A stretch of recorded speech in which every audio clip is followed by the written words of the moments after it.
Alors, je ne pouvais pas rester silencieuse longtemps. Je pense que vous avez tous vu la vidéo et je vais prendre le temps nécessaire pour vous expliquer dans les moindres détails ce qui s'est réellement passé. Alors, j'ai envie de rappeler à tout le monde que cette série que je vais faire ne doit pas être considérée comme des vidéos qui visent à détruire une certaine personne. Mais ça sera pour moi comme un témoignage que je veux faire pour aider toutes ces personnes-là qui croient en Dieu et toutes ces personnes-là qui fréquentent les églises de réveil. Il existe de bons pasteurs, il existe de très bons pasteurs, mais il en existe aussi de mauvais pasteurs qui se servent parfois de l'intimidation, de la manipulation juste pour arriver à leur fin.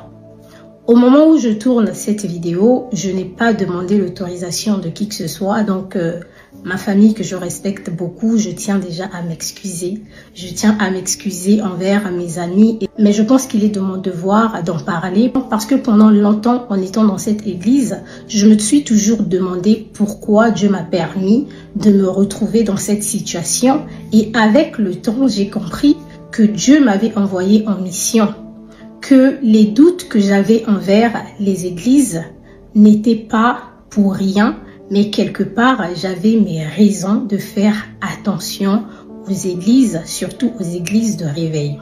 Je tiens déjà à m'excuser auprès de mon pasteur actuel et de sa femme, oui, parce que je respecte la communauté dans laquelle je suis actuellement.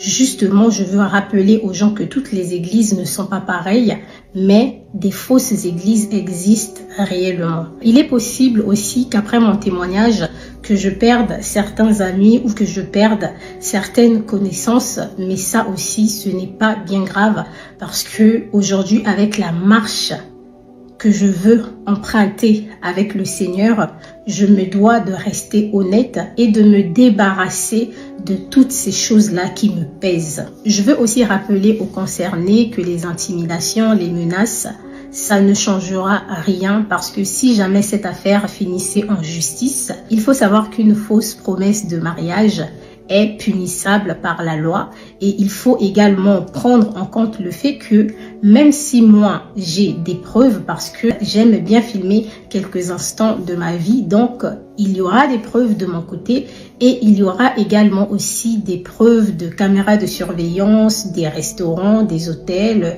peu importe en tout cas tous les endroits qu'on a eu à fréquenter. Il est aussi possible qu'après ce documentaire que je perde quelques amis, mais je veux dire à tout le monde qu'aujourd'hui je mène un combat, c'est de ne pas vivre par rapport aux réseaux sociaux, c'est de dénoncer toutes ces personnes-là qui vivent une vie contraire sur les réseaux sociaux alors que leur réalité dit quelque chose d'autre.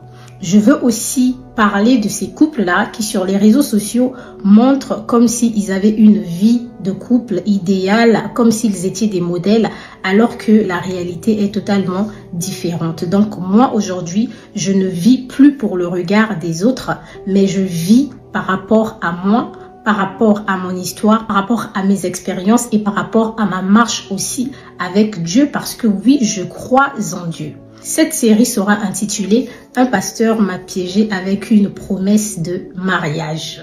Alors, il faut savoir que dans ce documentaire, vous allez retrouver les détails de plusieurs choses. Et peut-être que ce que j'ai vécu, il y a aussi d'autres femmes, d'autres jeunes filles qui l'ont déjà vécu dans les églises. Un pasteur qui vous courtise alors qu'il a une femme à côté. Actuellement, dans notre communauté, on est en train de dénoncer ça parce qu'on veut aussi lutter contre des faux prophètes, contre ces personnes-là qui créent des églises juste pour le business et non dans un but pour ramener des âmes à Christ. Donc, je ne sais pas combien de parties cette série aura, mais je vais avancer avec vous, je vais avancer par rapport à vous, je vais avancer par rapport à mes énergies parce qu'il faut savoir que chaque instant, chaque épisode pourra me rappeler des choses que j'ai eu à vivre dans le passé et aussi l'emprise et aussi le fait qu'à un moment, j'ai eu comme l'impression que j'étais dans une prison. J'ai eu comme l'impression qu'on voulait se servir de mon étoile, qu'on voulait profiter de ma visibilité, notamment sur les réseaux sociaux. Et en réalité, tout ça me bouffait en énergie. Alors, vous connaissez très bien Eunice Obi. De base, je suis passionnée de raconter les faits d'actualité ou encore des faits de gossip sur les réseaux sociaux. Voilà pourquoi ce documentaire, je ne voulais pas le partager. J'avais à cœur de le partager depuis longtemps. J'avais à cœur de le partager depuis près d'un mois. Mais je ne voulais pas le faire parce que je disais que je ne veux pas que mon histoire reste gravée dans des mémoires des gens et que lorsque les gens viendront sur ma page, au lieu de se concentrer sur le travail que j'offre d'information, ils vont commencer à se souvenir de mon histoire. Mon histoire veut juste éclairer les jeunes femmes pour leur rappeler de faire très attention aux pseudo hommes de Dieu, pseudo faux pasteurs. Donc, je vous dis à très bientôt dans la première partie. Sur ce, prenez soin de vous et surtout faites attention à vous. Merci. Un pasteur m'a piégé avec une promesse de mariage. Tout commence exactement en mai 2025. Et notre premier rendez-vous, ça sera le 15 mai. Alors, en mai, mon manager va m'apprendre qu'il y a une chaîne YouTube qui recherche une créatrice de contenu pour commencer à faire des émissions dans le but d'alimenter leur chaîne.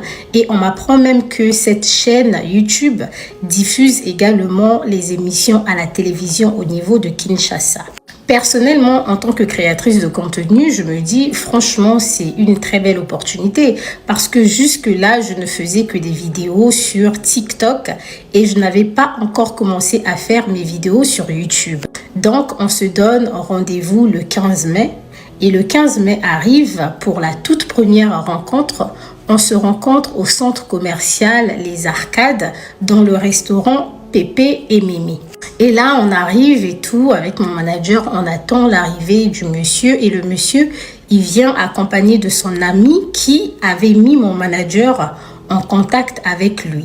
Donc, quand on arrive et tout, on me présente le monsieur. Moi, le monsieur, je ne le connais pas. En réalité, je ne l'ai jamais vu.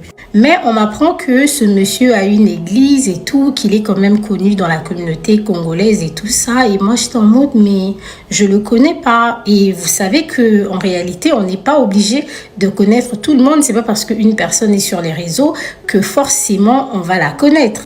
Donc là, on discute de comment vont se passer les émissions. Et après avoir discuté autour d'un repas et tout, nous sommes remontés à l'église et il m'a même fait visiter son église et tout ça. Et lorsque nous sommes rentrés à l'église et tout, on me parlait un peu de l'église. Moi, je disais, je n'ai jamais entendu parler de cette église. Et après, on m'a dit, mais tu connais pas sa femme et tout, elle est connue sur les réseaux également. Et après, moi, je vais dire, franchement, j'ai regardé l'image de la personne, vous savez, avec une photo modifiée et tout ça, on peut ou ne pas reconnaître la personne. Je ne la reconnaissais pas. Et là, on me dit, tape son nom sur les réseaux. Donc, je tape le nom de la dame et tout sur TikTok et tout. Je ne retrouve pas son compte. Et je dis, mais je suis pas en train de retrouver son compte, c'est bizarre. Et après, je vais sur un autre compte, je tape le nom, je retrouve le compte, je remarque que j'étais bloquée par la dame. Je dis, mais la dame, c'est vrai que son visage me dit quelque chose.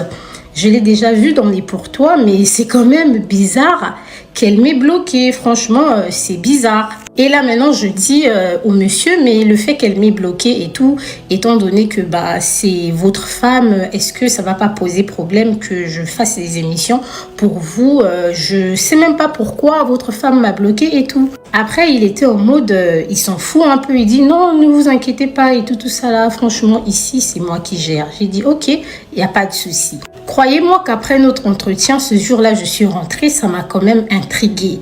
Je me suis posé mille et une questions. Pourquoi cette dame m'a bloquée? Pourquoi cette dame m'a bloquée et tout? Après, je me suis dit, peut-être que parce que moi, je suis dans le Congo, ça, sur les réseaux et tout ça, elle m'a bloquée. Peut-être elle évite que je mette peut-être un jour mon nez dans ses affaires. Mais franchement, c'est bizarre. La dame, en gros, elle ne m'intéresse même pas. Après, franchement, cette partie-là est passée et on avait un second rendez-vous. Donc, le jour où j'étais censée commencer le tournage des émissions. Donc là, j'arrive au studio et tout. On fabrique le logo pour commencer les tournages et tout ça. Et ce premier jour-là, je tourne, je crois, pratiquement 3 à 4 émissions. En tout cas, je fais ce que j'avais à faire pour la journée. Et je remarque aussi que le monsieur, le pasteur, qui est le propriétaire du studio, il était constamment au studio et tout. Mais franchement, pour moi, de mon côté, c'est un daron et tout. Franchement, le courant passe, l'atmosphère est chill et tout. Rien vraiment d'anodin. Et il assistait même à mes tournages. Enfin, franchement, je n'avais rien derrière la tête. Et ensuite, je vais même faire un vlog ce jour-là dans le studio et tout pour annoncer à mes abonnés que voilà, je me suis lancée sur YouTube, je travaille avec une chaîne de télé et tout, allez-y vous abonner, nanani nanana, vous-même vous savez comment ça se passe avec nous les créatrices de contenu. Lorsque le monsieur va voir mon vlog et tout par rapport à son studio, il sera tellement ému, il sera tellement content au point où il va même prendre mon numéro de téléphone et tout auprès de mon manager pour me dire que oui, la vidéo est bien, franchement ça m'a fait du bien, beaucoup de gens sont en train de me partager la vidéo et tout ça. En tout cas, merci. Moi, je lui ai fait comprendre que franchement, c'est ce que moi j'ai l'habitude de faire sur les réseaux. J'ai même pas fait ça dans le but de faire plaisir à qui que ce soit. Je partage un peu mes petites choses professionnelles et tout sur les réseaux. Après, là, c'est passé. Donc, ça va venir ma deuxième semaine de tournage. Et la deuxième semaine de tournage, c'est vraiment là où tout va se décider. La deuxième semaine de tournage arrive. J'ai l'habitude de partir au studio avec plusieurs vêtements de rechange parce qu'il y a plusieurs émissions que je fais dans la journée et tout ça. Donc, il faut que je me change. Un pasteur m'a piégé avec une promesse de mariage partie 2. La deuxième journée de tournage arrive, donc souvenez-vous que ce pasteur, il est propriétaire d'une chaîne, voilà, YouTube, et j'étais embauchée là-bas pour la création de contenu. Donc la deuxième semaine de tournage arrive et j'arrive au studio et tout tranquille. Là encore le même scénario parce que le pasteur, il aime bien manger au restaurant. Donc on se retrouve une fois de plus au restaurant et cette fois-ci il est accompagné d'un ami à lui et tout que je vais appeler Monsieur WK. On finit de manger au restaurant et tout ça, nous on remonte au studio pour travailler et tout. Et lui, il était accompagné de son ami. Ils sont juste venus voir comment ça se passait un peu et après ils sont partis dans l'église. Alors, lorsqu'on était au restaurant, il va me présenter son ami là et tout. Il va me dire que c'est mon père spirituel et tout.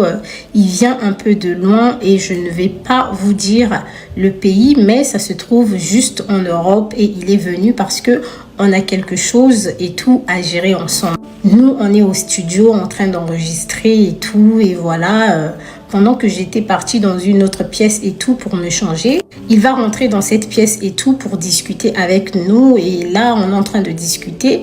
Je sens qu'il est un peu frustré et tout ça. Et après, moi, je lui dis, j'ai vu que votre madame et tout, elle a un livre, elle a un livre et tout, et le thème, c'est pas mal. Moi, j'aimerais bien faire la promotion de son livre sur les réseaux sociaux et tout, si vous pouvez me payer pour ça. Parce que moi, je suis là, je vous dis, les gars, je suis là pour le business, parce que j'étais payée pour chaque vidéo. Ce qui est sûr, c'est que quand je lui parle de la dame, il fait comme s'il ne m'entendait pas vraiment, comme s'il n'était pas intéressé. Après, j'ai juste balayé l'affaire et tout, j'ai laissé tomber. Je suis retournée dans le studio et tout ça, travailler.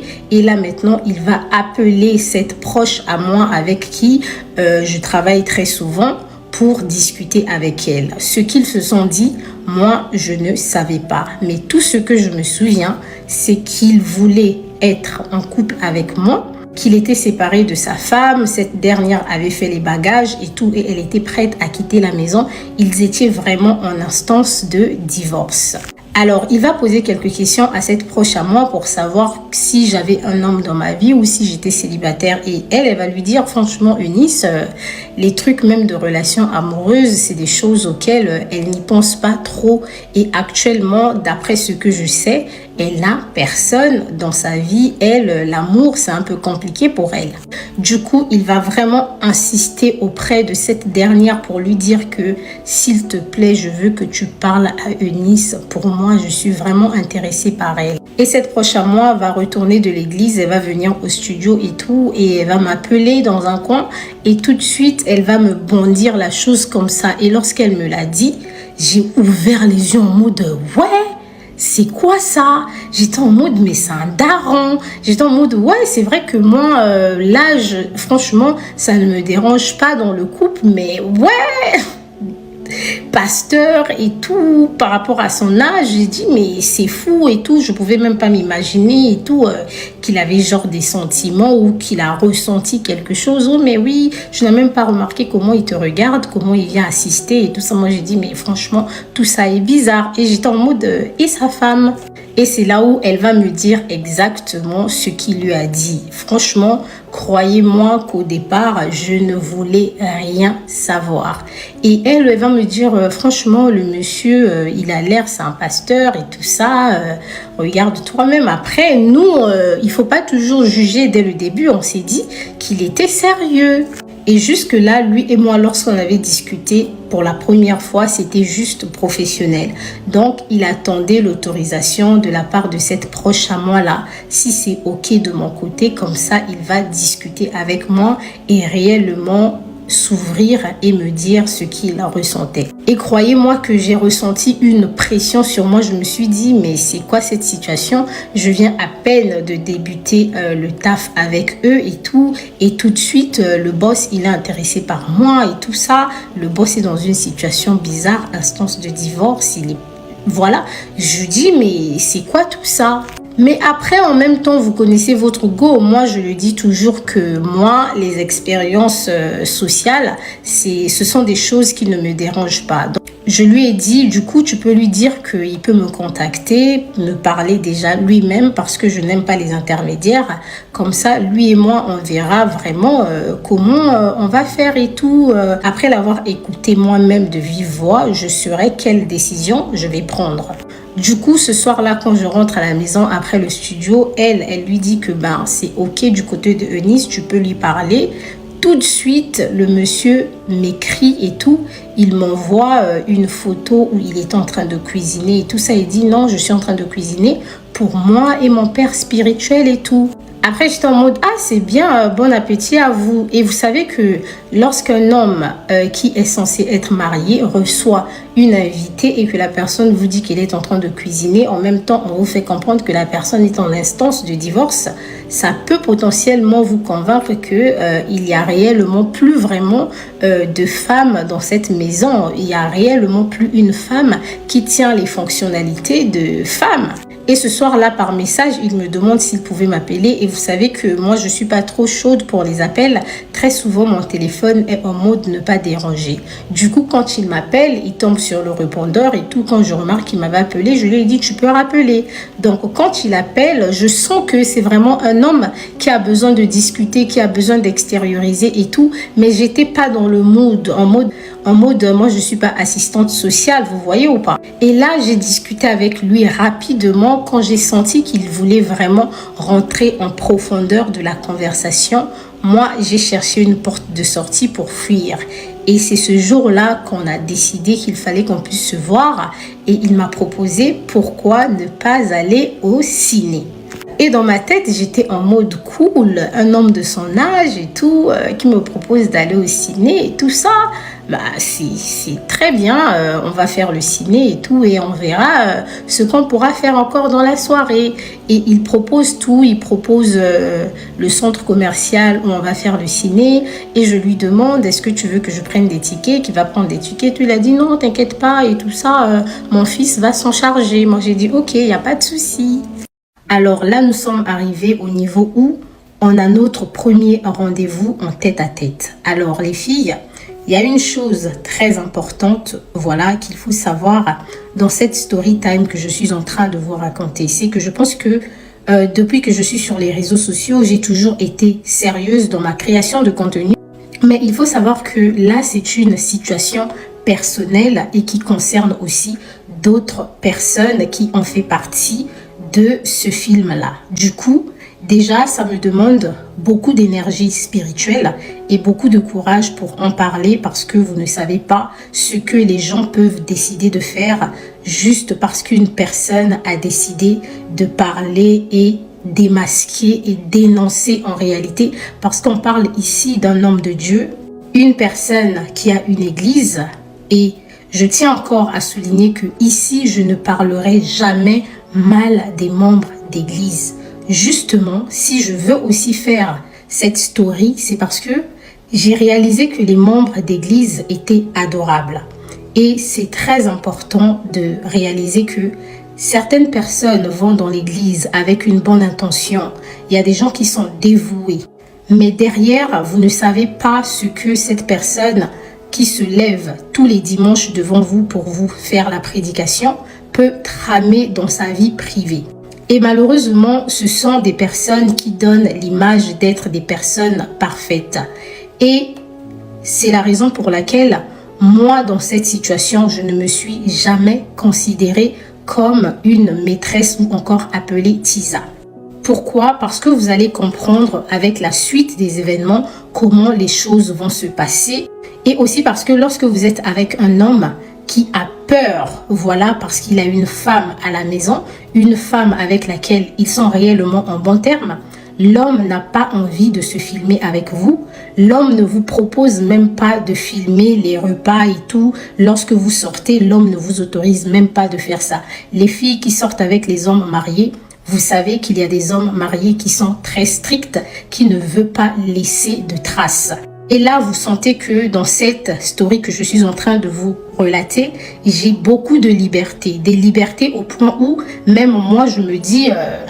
le monsieur, il n'est pas en train de jouer parce que dans la suite des événements, il va me proposer de venir à l'église et tout. Donc là, dans la prochaine partie, ça ce n'est pas une partie, c'est juste pour essayer de remettre les choses dans le contexte. Et les gens sont déjà en train de faire de récupération. Je ne veux pas que vous puissiez vous approprier mon histoire et dire ce que je n'ai pas dit. Tant que je ne suis pas encore arrivée à un niveau, surtout en ce qui concerne l'intimité, je ne veux pas entendre quoi que ce soit parce qu'en réalité, jusqu'ici, on n'est pas encore arrivé à ce niveau. Et cette vidéo a aussi pour but de vous informer sur deux choses. Alors, depuis que j'ai pris la parole sur les réseaux sociaux concernant cette affaire, les émissions que j'ai eu à faire sur la chaîne YouTube ont été retirées. Alors, c'est très important pour moi. Pourquoi? Parce que j'avais demandé au pasteur de retirer toutes mes vidéos de la rubrique Au cœur du buzz. Mais à l'époque, il n'avait pas voulu le faire. Je pense qu'il y a 3 semaines de cela, je lui avais demandé 3 ou 4 semaines. Il n'avait pas voulu le faire. Pourquoi? Parce qu'il m'avait dit et tout, tu as enregistré, tu as été payé. Oui, parce que je ne vais pas nier le fait que j'ai été payé. Donc, laisse quand même les vidéos. Comme ça, là, ça va permettre de faire tourner la chaîne. Et moi aussi, je pourrais récupérer quelque chose par rapport à ça. Et vous savez que récemment, quand il y a eu le buzz de Regina Daniel, pour toutes les personnes qui avaient suivi ma vidéo sur Regina Daniel sur cette chaîne-là, quand il y a eu le buzz de Regina Daniel, j'avais vu que les vues de la vidéo avaient énormément augmenté. Donc, les vidéos ont été retirées. Ça veut dire que quelque chose est déjà en train de se passer. Et deuxièmement, depuis que j'ai commencé à parler, j'ai déjà eu quelques membres proches, voilà, de ces personnes-là qui m'ont appelé pour faire leur témoignage, des témoignages que je ne compte pas du tout diffuser sur les réseaux sociaux parce qu'on m'a fait confiance. Oui, parce qu'en réalité, je suis une personne de confiance. Ce qui est sûr, ce documentaire, ce n'est pas vraiment pour moi parce que si ça ne tenait qu'à moi, je n'allais pas le faire à cause de ma réputation également. Mais je tiens à faire ce documentaire surtout à cause des femmes et aussi les femmes mariées qui souvent s'attaquent aux jeunes filles quand elles apprennent que voilà, telle personne entretient une relation avec son mari. Souvent, elles s'attaquent à ces jeunes femmes-là de façon déloyale, sans même savoir les mécanismes qu'un homme marié peut mettre en place juste pour arriver à ses fins. Et c'est aussi une façon de rappeler aux femmes que lorsque vous êtes dans un mariage, battez-vous, même si vous travaillez pour votre mari, même si vous travaillez ensemble avec votre mari, ayez quelque chose qui vous appartient.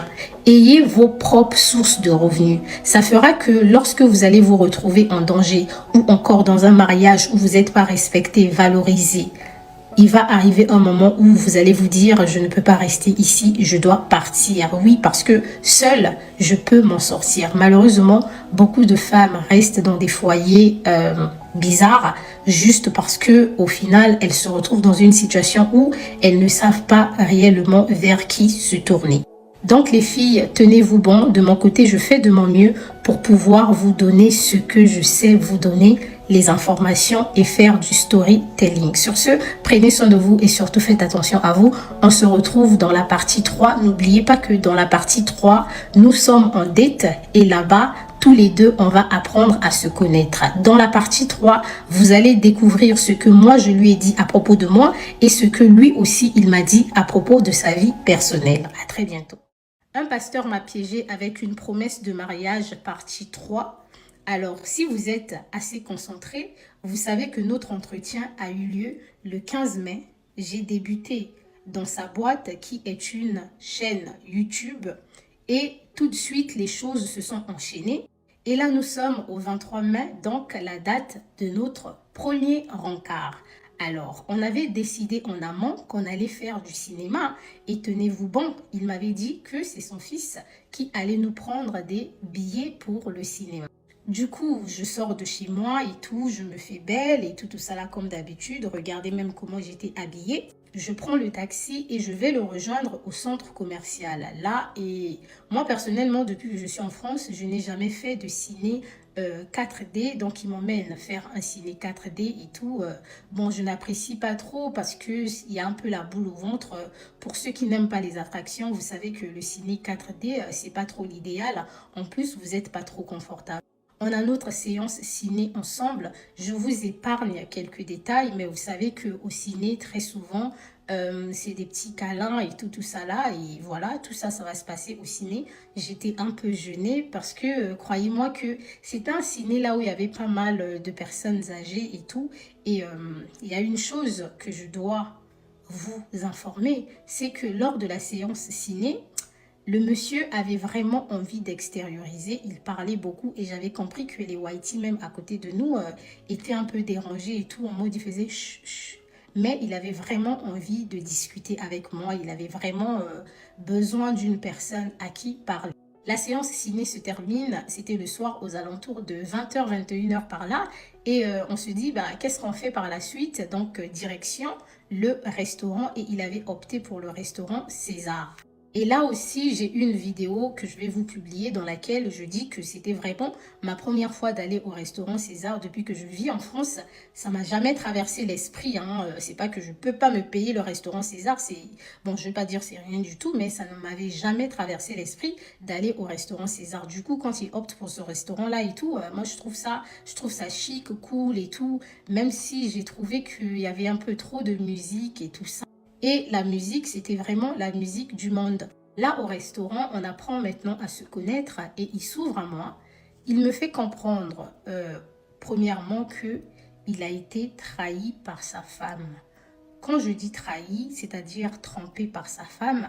Et depuis cette tromperie-là, ça a compliqué leur relation familiale, leur relation amoureuse en tant que mari et femme, parce qu'il a du mal à pardonner. Il me dit qu'avant cette dernière, il avait une femme et tout dans le pays d'où il venait, un pays d'Europe aussi.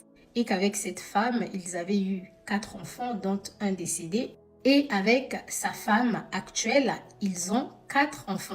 Donc, quand je fais le calcul et tout ça, je lui dis, ah ok, donc du coup, ça fait que vous avez genre 7 enfants. Et là, il va me dire, non, j'ai pas 7 enfants, j'ai 8 enfants. Je dis 8, comment? Il dit, mais avec Emmanuel.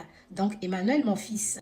Parce que moi aussi, je m'ouvre à lui. Je dis que moi, je suis venue en Europe et tout. C'est le père de mon fils qui m'a ramené. Mais ça s'est très mal passé entre nous. On s'est séparés, mais ensemble, on a un petit garçon et tout qui s'appelle Emmanuel. Et il faut savoir que moi, je ne lui parlais pas beaucoup de moi parce que j'avais compris que lui, il avait envie de beaucoup parler. Et c'est une personne, lorsque tu as une conversation avec lui, en réalité, tout tourne autour de lui. Il veut parler de lui, il veut te convaincre. C'est toujours lui, c'est toujours lui. Ce qui fait que lors de cette soirée, on a longuement parlé de lui et il m'a montré même des conversations entre lui et la dame et tout, très vite fait, et même comment ils étaient en mode bloqué, débloqué, débloqué, bloqué, débloqué. Et j'ai dit, bon, c'est même pas nécessaire que tu me montres tout ça. Et moi, de mon côté, je lui dis ce que moi je connais des personnes en instance de divorce. Je lui fais comprendre que moi, je suis consciente qu'il y a pas mal d'hommes, quand tu les rencontres, ils te disent qu'ils sont en instance de divorce, mais ils ne quittent jamais leur femme. Et lui m'a dit, non, t'inquiète pas, mon père spirituel était là et tout, on a eu à discuter, on aura encore un autre rendez-vous et tout ça. Et après ce rendez-vous-là, ça veut dire que c'est bon, mais dis-toi que tu as un homme libre. Donc là, on finit de manger, je monte dans sa voiture et tout. Et dans la voiture, il me dit que moi je suis avec toi, tu me plais et je te considère déjà comme ma femme. Je vais t'épouser. Celle-là, elle a décidé de partir de la maison. Toujours dans le but de me convaincre, il me dit que d'ici juillet, elle ne sera plus à la maison et tout. Et à partir de décembre, je pourrais procéder au mariage et tout avec toi. Moi, j'ai dit, mais c'est très tôt. Moi, j'ai dit, t'inquiète pas, hein, si tu parles de mariage et tout, on peut prendre vraiment le temps de se connaître. Et le mariage, on pourra en parler après. Franchement, c'était une conversation que moi, personnellement, je n'ai pas du tout pris à cœur. J'ai jugé ça banal parce que je sais que généralement, quand un homme se retrouve à côté d'une femme qui lui plaît, il a tendance à dire des choses. Et j'étais juste en train de l'écouter et en même temps compléter un peu les choses, histoire de le mettre un peu à l'aise. Je lui explique que moi, généralement, en amour, c'est toujours compliqué pour moi, que je ne suis pas du tout pressée pour le mariage. Je pense que toutes les personnes qui me connaissent savent qu'en réalité, ce que je recherche vraiment dans la vie, je l'ai déjà. J'ai été avec un homme, j'ai eu un enfant et tout.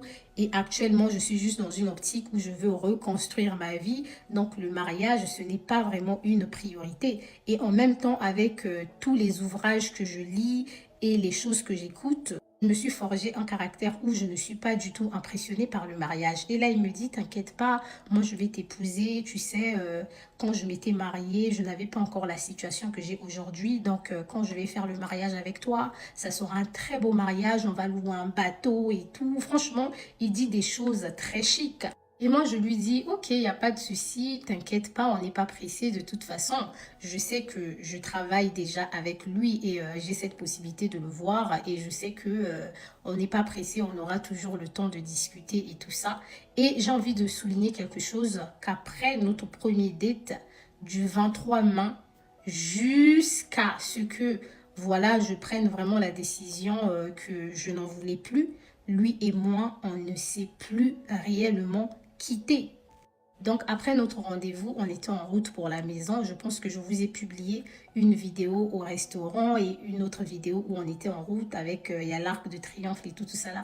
On était en route pour la maison. Il ne me dépose pas à la maison, mais il me prend un taxi Uber et lui il conduit jusqu'à chez lui étant donné que il n'aime pas aussi conduire tant que ça, surtout la nuit, parce que on parle ici d'un monsieur qui a un âge déjà aussi très avancé. Donc il me fait comprendre qu'il n'est pas aussi très à l'aise dans la conduite lorsqu'il fait très tard.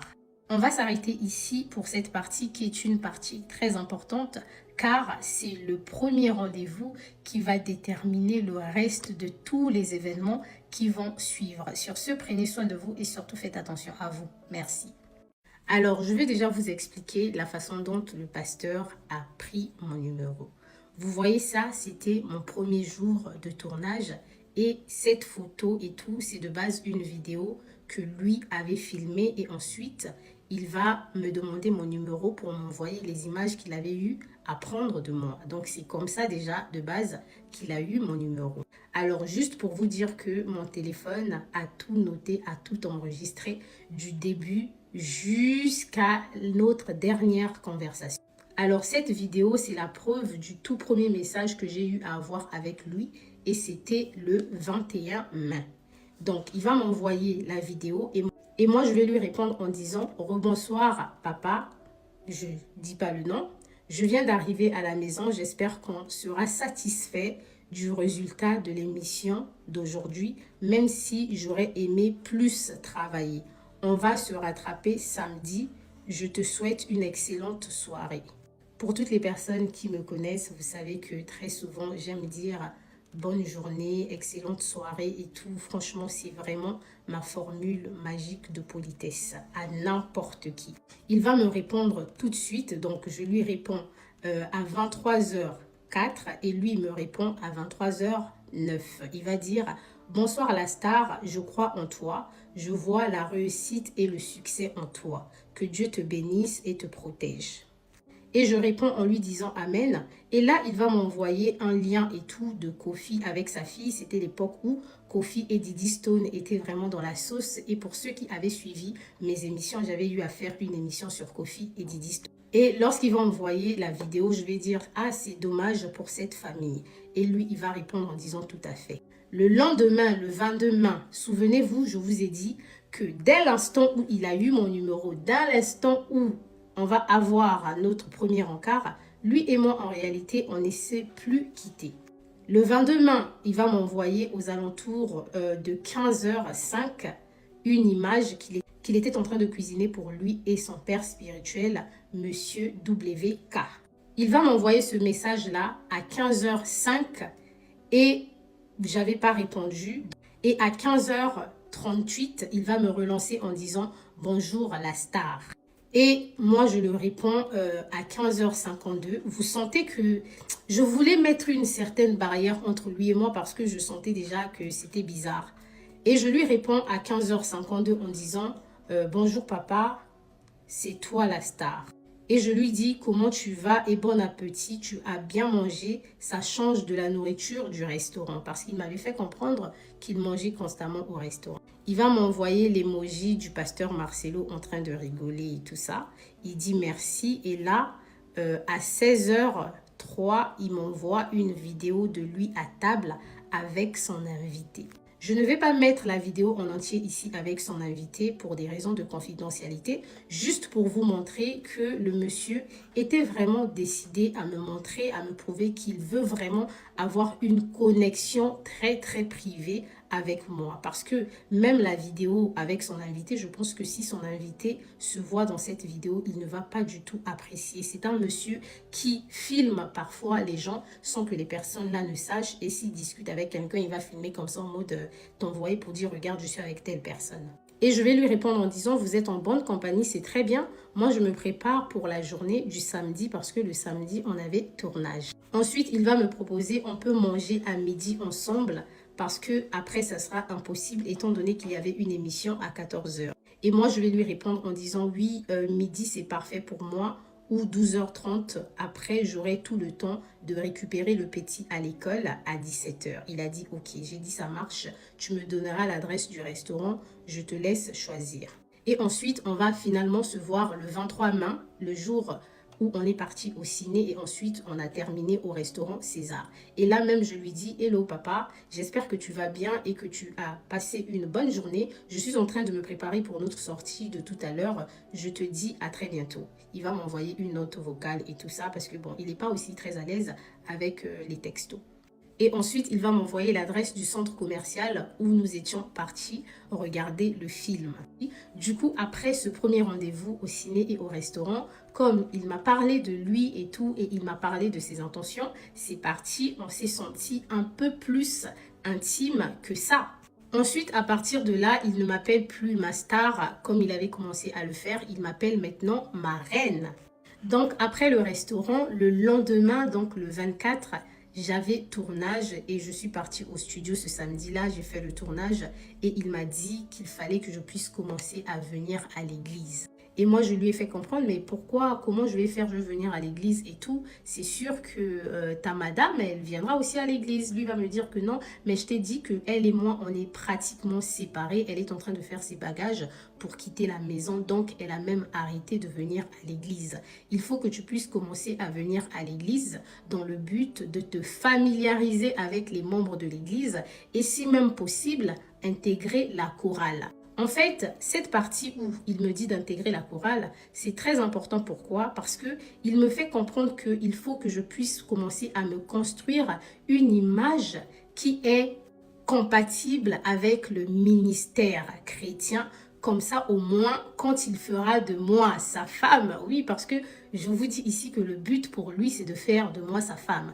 Quand il fera de moi sa femme, les gens de l'église ou même aussi les gens sur les réseaux sociaux, parce que ce sont des personnes qui vivent aussi pour le regard des réseaux sociaux, il n'y aura pas trop de scandales parce qu'ils auront en face d'eux une sœur et tout qui a déjà changé et tout ça là. Ils voulaient faire un lavage sur mon compte TikTok dans le but de retirer toutes les vidéos sur TikTok où j'étais en train de danser et écouter les chansons du monde. En fait, il était parti dans une optique où il voulait vraiment changer ma personnalité pour que je devienne cette femme-là d'église. La famille, on se retrouve dans la partie 5, le jour où je suis partie à l'église, car j'ai envie de vous raconter également ma toute première expérience dans leur église. Sur ce, prenez soin de vous et surtout faites attention à vous. On reste connecté encore. Merci pour toutes ces personnes-là qui m'appellent pour m'apporter du soutien et toutes les personnes-là qui mettent des commentaires de soutien.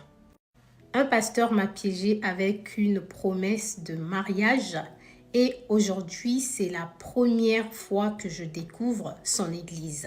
Alors, nous sommes le 25 mai 2025 et ce dimanche-là, je prends mon petit garçon pour aller à l'église parce qu'il voulait aussi rencontrer l'enfant pour la première fois.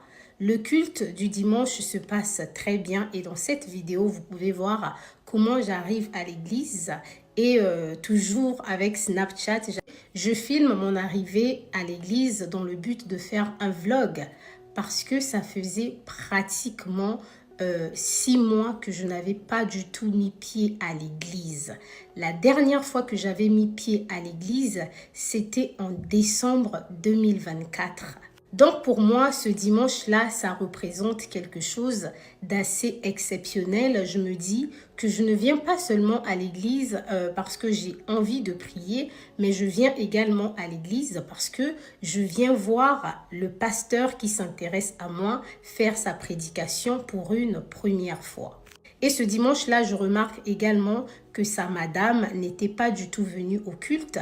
Souvenez-vous que le pasteur m'a dit qu'il est en instance de divorce et que sa madame a décidé de ne plus mettre pied à l'église. Du coup, pour moi, ça apparaît comme une confirmation. Il est à la chaire, il est seul et il y a quelques choristes vraiment.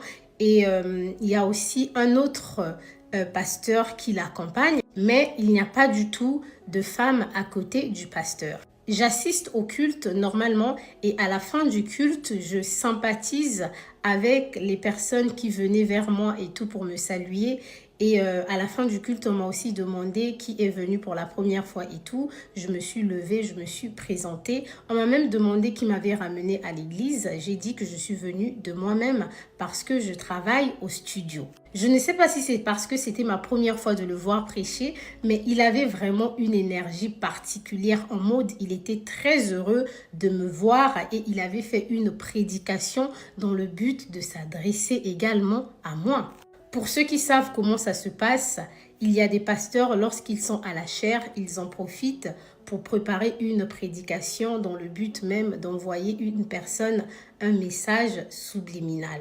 Lorsque le culte s'est terminé par rapport à ses instructions, parce qu'il m'avait dit qu'il veut me préparer pour que je devienne vraiment une femme d'église, il va me dire que lui, si moi j'intègre la chorale, ça sera facile pour les membres d'église de m'accueillir en tant que maman pasteur parce que les gens de l'église savent que le pasteur aime les chanteuses. Et je me souviens que lorsque lui et moi on a eu cette conversation, j'étais un peu bizarre parce que je lui ai dit c'est vrai que j'ai eu à chanter à l'époque, mais je ne sais pas si je peux pouvoir chanter. J'aimerais vraiment que les choses puissent se faire naturellement. Donc ce dimanche-là, je reste quand même avec quelques personnes de la chorale. Je tiens à vous rappeler que l'église était assez vide. Et avec les quelques membres de la chorale, on échauffe un peu la voix et tout. On décide si on va créer un groupe WhatsApp où on va commencer à discuter dans le but de caler une date pour les répétitions. Et dans ma tête, je dis, Eunice, est-ce que tu auras vraiment le temps pour tout ça? Entre-temps, lui, il est dans son bureau, il reçoit quelques personnes qui veulent discuter avec lui. Et moi, je commence à chanter comme je peux, hein, en train de faire la répétition. La répétition terminée, je suis tout de suite partie dans son bureau et surprise, souvenez-vous que nous sommes le 25 mai et c'est la fête des mères. Le pasteur m'avait prévu un cadeau pour la fête des mères et il me montre une plante. Et croyez-moi que la tension de la plante du cadeau pour la fête des mères, ça m'a fendu le cœur. Il m'a dit, voilà, je vais te donner ça et tout dans la voiture. Donc, on sort et tout, on arrive au parking. Il a d'autres choses à faire, donc c'est clair qu'il ne va pas me déposer à la maison. Il me tend un billet et tout, et il me demande de ramener également Emmanuel au McDo avant de rentrer à la maison. Et une fois à la maison, dans la soirée, je l'écris pour lui dire qu'on était très bien rentrés et voilà, et qu'on avait eu à faire des emportés, on n'a pas mangé sur place. Il m'appelle pour avoir mes impressions par rapport à ma toute première fois dans l'église. Je lui explique mon ressenti et je lui dis, mais c'est bizarre, tu as une très belle église. Croyez-moi que l'église était très bien décorée. Pourquoi je dis était? Parce que plus tard, on va perdre cette salle-là. L'église est très bien décorée, mais l'église est vide. Pourquoi c'est aussi vide? Il n'y a pas de gens et tout. Et là, il se confie à moi. Il dit que ouais, par rapport au problème de couple qu'il avait eu avec sa madame, la madame a eu à parler à certains membres de l'église qui ont fui. Du coup, il me fait comprendre qu'il est très mal par rapport à son ministère qui ne fonctionne plus. Et moi, j'essaye de le consoler et tout. Et il me dit, mais ce n'est pas grave parce que maintenant, je tais-toi. Et il connaît ma force sur les réseaux. Il espère qu'en étant avec moi et tout, et que quand les choses vont s'arranger, on va potentiellement se marier, je vais commencer à ramener aussi des âmes à Christ de par ma notoriété. Je l'écoute parler et je le remercie vraiment par rapport à la plante. Je lui rappelle que j'aime sa façon de m'aimer et là, il me dit oui, le Seigneur va essuyer tes larmes. Alors, cette partie est très importante. Pourquoi? Parce que moi, je suis face à un pasteur et en tant que personne qui me fait la cour, je me confie à lui par rapport à mes blessures passées et je me dis qu'il ne viendra pas dans ma vie pour jouer, pour blaguer avec moi. Donc, s'il veut réellement être avec moi, étant donné qu'il est pasteur, il sera vraiment dans le sérieux. Le lendemain, donc lundi, je vais déposer le petit à l'école et à partir de 8 heures déjà très tôt, il m'appelle et on commence à discuter. Je fais mon petit bout de chemin avec lui au téléphone. Je rentre à la maison, nous sommes toujours au téléphone. Je me prépare parce que ce jour-là, je dois accompagner maman à l'ambassade. Je reste au téléphone avec lui pendant pratiquement tout le trajet. Que ce lundi-là, on a fait son petit déjeuner, j'étais au téléphone avec lui. Il a mangé, j'étais au téléphone avec lui. Pour des personnes qui font souvent l'ambassade du Congo, vous savez que lorsque vous partez là-bas, vous passez pratiquement toute la journée. Donc ce jour-là, pendant que j'étais à l'ambassade, maman était à l'intérieur, moi j'étais dehors et tout, j'ai passé tout le temps au téléphone avec lui. Les fois où l'appel coupait, c'était lorsqu'il y avait quelques correspondances juste en route pour rentrer à la maison et tout avec les transports. Vous pouvez déjà réaliser que lorsque tu as un homme qui a du temps pour toi comme ça, surtout au téléphone, qui te raconte un peu tout, comment les choses se passent à la maison, il est clair que tu doutes vraiment fort qu'il soit réellement en bon terme avec sa femme. Donc, tout était en place pour me rassurer que les deux n'étaient plus ensemble et qu'il attendait juste qu'elle parte de la maison. Il m'explique également qu'il a vraiment les maux de dos parce que parfois il dort dans le canapé et d'autres fois il dort dans son bureau à l'église. Croyez-moi sincèrement que j'avais de la peine pour lui. Ce jour-là, lors de notre conversation, je lui apprends que mon anniversaire, c'est le 29 mai. Et il me demande, qu'est-ce que tu aimerais avoir pour ton anniversaire et tout. Il me dit, moi j'aimerais bien t'offrir un sac Fendi. Et moi, en bonne femme matérialiste, parce que ça c'est quelque chose que je ne cache pas, je lui dis, au lieu que tu m'offres un sac qui coûte aussi cher, il est encore préférable que tu me donnes de l'argent ou pourquoi pas, moi pour cette année, j'avais prévu pour mon anniversaire m'offrir un téléphone. Donc la famille, tenez-vous bon, dans la partie 5, on va parler du jour de mon anniversaire parce que j'ai pas aussi envie de vous perdre du temps. On se retrouve à très bientôt. Un pasteur m'a piégé avec une promesse de mariage. Alors, la famille, la partie 6, ça sera dédié essentiellement aux crises de jalousie, l'emprise et l'ambiance au studio. Nous sommes le 27. Normalement, je ne suis pas du tout censée être au studio parce que de base, je dois enregistrer normalement le mercredi 28. Mais je suis appelée pour aller très rapidement au studio parce qu'on va recevoir une invitée spéciale. Et l'invité spéciale, je pense qu'un jour, s'il nous autorise à parler, je parlerai aussi de lui. Donc pour ce jour-là, j'avais pas vraiment quoi me mettre parce qu'il faut savoir que lors des émissions, on ne répète pas vraiment les vêtements. Du coup, en route pour le studio, je vais rapidement aller m'acheter un vêtement et je vais opter pour cette robe. Vous allez savoir pourquoi j'ai mis cette photo derrière moi. J'arrive au studio, je me change en attendant que les invités arrivent et tout ça. Il va me voir habillée comme ça et tout de suite, il ne va pas du tout apprécié. Mais il ne va pas me le dire tout de suite. Lors de l'émission, il a tenu à rester dans le studio. Et moi, je suis une personne, j'arrive pas vraiment à enregistrer quand il y a beaucoup de personnes dans le studio. Il veut vraiment me dicter exactement ce que je dois faire, ce que je dois dire. Et ça, c'est une situation qui me met tout de suite mal à l'aise. Parce que moi, de base, je suis une femme autoritaire qui n'aime pas du tout recevoir des ordres. Et le fait qu'il me fasse la cour et que lorsque je suis sur le plateau, il essaye encore de se comporter en boss, c'est quelque chose qui me dérange. Limite, même les personnes qui étaient ce jour-là au studio vont sentir comme si ils voulaient vraiment avoir de l'autorité, de l'emprise sur moi, mais une autorité qui n'a rien à voir avec le travail. Et là, je comprends tout de suite qu'avec ce monsieur, je dois m'affirmer, sinon il va m'écraser. Ce qui fait que l'émission va très mal se passer. J'étais pas du tout contente parce que pour moi, ça allait être l'une de mes meilleures émissions parce que c'était une situation que je maîtrise. Après l'émission, il va faire la remarque à mon équipe et moi. Et tout de suite, moi, je vais lui dire qu'en réalité, sa place, ce n'est pas dans ce studio-là parce que ce studio-là, on traite les affaires du monde, que lui, sa place, c'est vraiment dans tout ce qui concerne l'église. Je vais même aller loin jusqu'à le conseiller. Je lui dis, toi, tu es un homme de Dieu, gère tout ce qui est église et laisse-nous gérer tout ce qui est affaires du monde parce que dans ce domaine-là, on maîtrise. Et je constate tout de suite que c'est un monsieur qui aime en réalité les choses du monde, mais qui a juste choisi de travailler dans l'église en tant que pasteur. Et dans ma tête, ce n'est pas du tout pour juger, mais je me fais une idée et je constate que l'église, c'est peut-être un business pour lui. Et la personne qui était venue accompagner de notre invité va tout de suite discuter avec moi et il va me faire réaliser que le boss avait une emprise sur moi.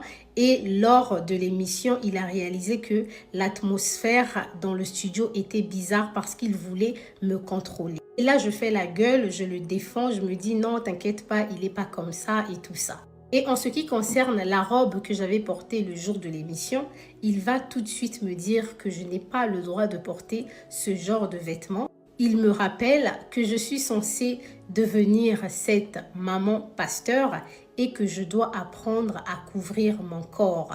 Que lorsque je porte des vêtements comme ça là qui dessinent mon corps, ce n'est pas bien. Mais derrière, je sais que son inquiétude, ce n'est pas du tout que je vais devenir maman pasteur. C'est que ce jour-là au studio, il y avait beaucoup d'hommes.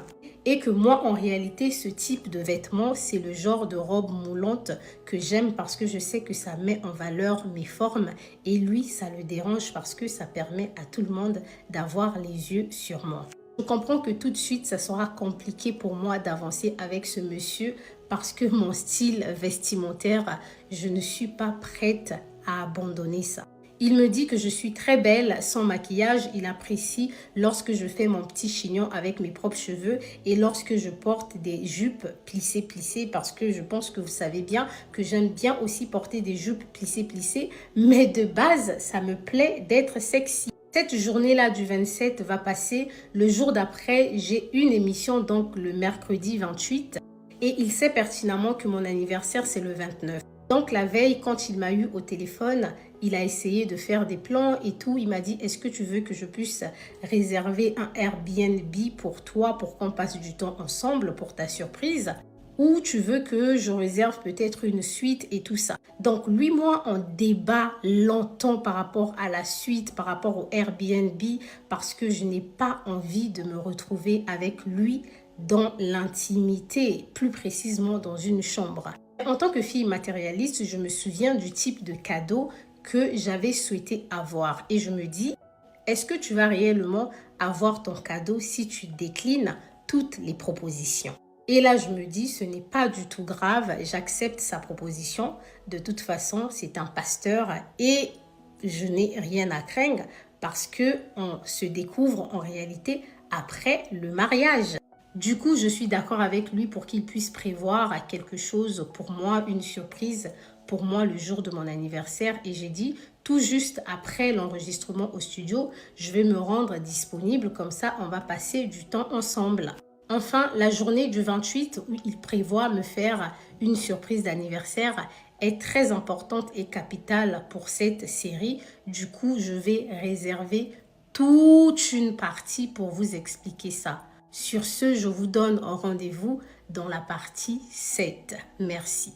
Alors la famille, avant de sauter dans la partie 7, j'ai envie d'éclaircir quelque chose concernant notre premier rendez-vous au cinéma et au restaurant parce que je vois une question qui revient beaucoup. J'avais dit que je vous épargne des détails, mais je pense que mon témoignage ou encore ma série n'aura pas assez de véracité si je ne vous donne pas les détails. On aura l'impression que je suis en train d'inventer peut-être quelque chose parce que je vois les gens venir. Je suis une grande fille, d'accord? Et vous savez très bien que Nice Obi a toujours été sérieuse avec ce qu'elle fait sur les réseaux sociaux. Et aujourd'hui, avec cette story, il y a des réputations qui sont en jeu. Comme je l'ai dit au départ, je n'ai pas pour but de détruire qui que ce soit, mais je veux partager ce qui est de mon histoire, de mon vécu avec cette personne pendant la période de mai jusqu'à maintenant. Alors, qu'est-ce qui va se passer au ciné? Au ciné, il va vraiment vouloir un rapprochement avec moi et c'est la première fois que je me retrouve avec lui comme ça, en tête à tête, côte à côte au cinéma, dans le noir. Je ne suis pas très à l'aise pour être vraiment en mode s'embrasser et tout avec lui.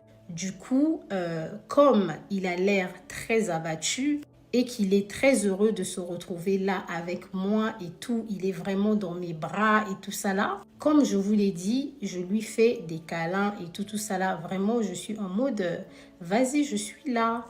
Et lorsqu'il veut vraiment me prendre et tout pour m'embrasser, je m'arrange à ne pas le faire parce que je ne suis pas très à l'aise. Du coup, après le ciné, on va au restaurant. Et après le restaurant, lorsqu'on quitte le restaurant pour qu'il me dépose à l'endroit où on va se séparer, on était dans une station non loin de chez lui. Il commande le Uber et pendant que le taxi arrive, on a au moins 4 minutes comme ça devant nous. On discute, on n'a pas envie de se quitter parce que je vous ai dit, il parle énormément de lui. Donc, avant que le taxi n'arrive et je lui dis que bon, là, je vais partir et tout ça. Là, je suis douce avec lui parce qu'on vient de discuter. Et dans ma tête, même si il a 7 enfants, j'ai conscience qu'il a déjà de grands enfants. Du coup, je me dis, le fait qu'il ait 7 enfants, c'est pas très dérangeant parce que les enfants ne seront pas sous ma responsabilité. Si jamais on faisait du sérieux ensemble, les enfants, c'est pas moi qui vais m'en occuper, étant donné que ces 3 enfants vivent avec leur mère, sa première femme, et les 4 autres enfants ont déjà grandi également. Et il m'avait dit que comme il est en instance de divorce, la maman a décidé de partir avec la dernière et les 3 aînés vont continuer à vivre avec lui, mais ce sont des enfants qui sont déjà très grands, très autonomes et en réalité, ils n'ont même pas besoin de moi. Du coup, je me dis, si jamais on est ensemble, dans ma tête, ma responsabilité, ça ne sera que lui et mon petit garçon. Alors là, avant de se séparer et tout, dans la voiture, je vous ai dit, moi, j'ai pas dit que j'étais sainte, hein. J'étais en mode, on a passé une très belle soirée et tout. Pourquoi ne pas terminer cette soirée avec une belle note? Et là, je vais l'embrasser. Pour moi, ce n'était pas du tout quelque chose de spécial, mais je sens en lui qu'il avait vraiment apprécié ça et il m'a dit, waouh, tu embrasses tellement bien. Et c'est bizarre que toute la soirée, tu m'as fui, tu ne voulais même pas me faire une bise. Dans ma tête, j'étais en mode, en gros, c'est rien du tout. Le taxi arrive et il va me tendre quelques billets. C'est un monsieur qui se balade très souvent avec du cash.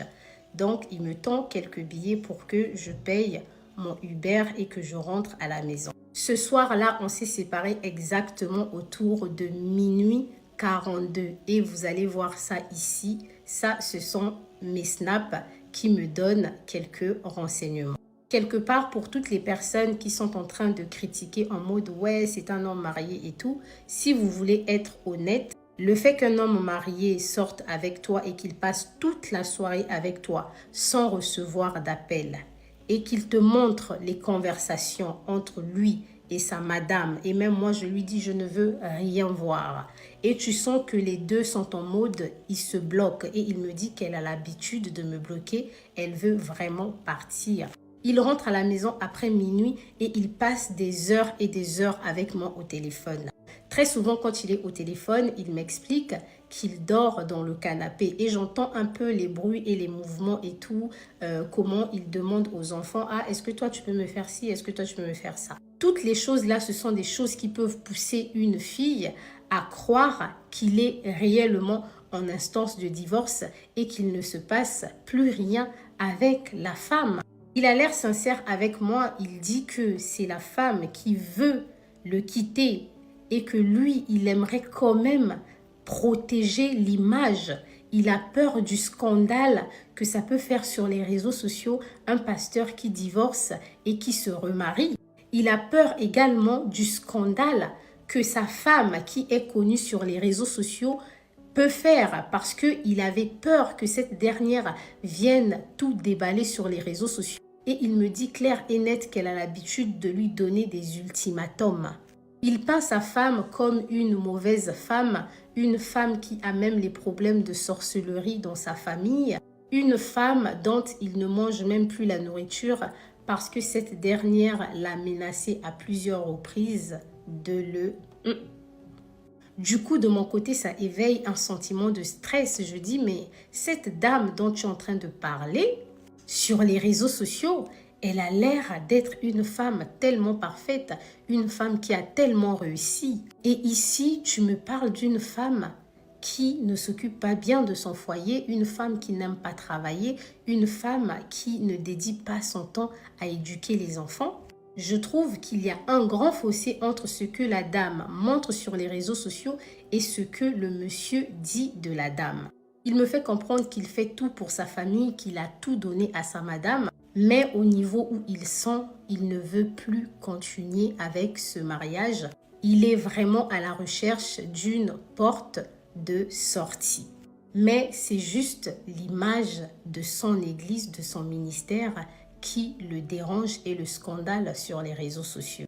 Enfin, ce qu'il va faire le jour de mon anniversaire, le genre de surprise qu'il va me faire, et en plus de ça, il va carrément rester passer la nuit. C'est ça qui va quelque part me convaincre que c'était un homme qui était libre, comme il le disait, réellement en instance de divorce. Mais toujours est-il dans mon cerveau, comme je suis une femme qui ne fait plus réellement confiance aux hommes, j'ai des doutes. Mais quelque part, je me dis aussi, Eunice, tu ne peux pas être aussi rigide et dur avec toi-même juste parce que tu as de mauvaises expériences. Là, tu as quand même en face de toi un homme de Dieu. Pour terminer la famille dans la partie 7, on parlera finalement de cette surprise d'anniversaire à l'hôtel Pullman. Sur ce, prenez soin de vous et surtout faites attention à vous. Merci. Bonjour tout d'abord. Alors la famille, j'ai des informations importantes à vous donner, toujours dans le dossier de un pasteur m'a piégé avec une promesse de mariage. Au moment où nous parlons, le concerné m'a bloqué sur TikTok parce qu'on était amis. Deuxièmement, toujours dans l'intimidation, le concerné jusqu'à hier était toujours ami avec moi sur WhatsApp. Le concerné m'a bloqué et dans l'intimidation, avant de me bloquer et tout, il a parlé des avocats. Donc, il va voir tout ce qui est en train de se passer avec ses avocats. Dans sa façon de faire, j'ai senti que c'est une personne qui a envie de nier la réalité. Pourquoi? Parce que ce dont il avait peur pendant toute notre relation est arrivé. Il avait peur qu'un jour, je parle de cette affaire sur les réseaux. Mais dans cette histoire, vous allez réaliser que les hommes aiment le danger. Pourquoi? Parce que lorsqu'il m'a rencontré, lorsqu'il a émis cette volonté d'être avec moi, la personne avec laquelle il avait discuté lui avait dit « Eunice est sur les réseaux. Si tu n'es pas là pour quelque chose de sérieux, il faut savoir que Eunice, c'est une blogueuse. » Mais apparemment, pour lui, vous savez, parfois, les menteurs vivent leur propre réalité dans leur tête. Donc, pour lui, il était venu pour du sérieux. Alors, pour toutes les personnes qui sont en train de parler que Eunice était amoureuse, si vous me connaissez un tout petit peu, les gens qui me connaissent savent que mon style d'homme, ce sont des hommes dark skin. Les hommes qui ont une peau sombre. J'aime aussi les hommes qui sont dans le même délire que moi, c'est-à-dire les délires de la jeunesse. Un peu de chicha, un peu de boîte de nuit, ça c'est pour toutes les personnes qui pensent que moi, j'étais à la recherche du mariage. Comme je vous l'ai dit au départ, la famille, s'il vous plaît, suivez toutes les parties avant de donner vos conclusions, avant de venir juger. Parce que ce que je suis en train de faire, ce n'est pas juste un témoignage, mais c'est aussi une thérapie pour beaucoup de femmes. Pour apprendre aux femmes qu'elles doivent s'aimer soi-même. Pour apprendre aux femmes qu'elles ne doivent jamais écouter, faire confiance à un homme tout de suite. Il faut toujours être sur la défensive. Et surtout, lorsque vous tombez sur une personne que vous trouvez louche, faites de votre mieux pour pouvoir vous protéger avec des preuves. Parce que les histoires où les hommes ont nié des grossesses, où les hommes ont nié des relations, il y en a beaucoup.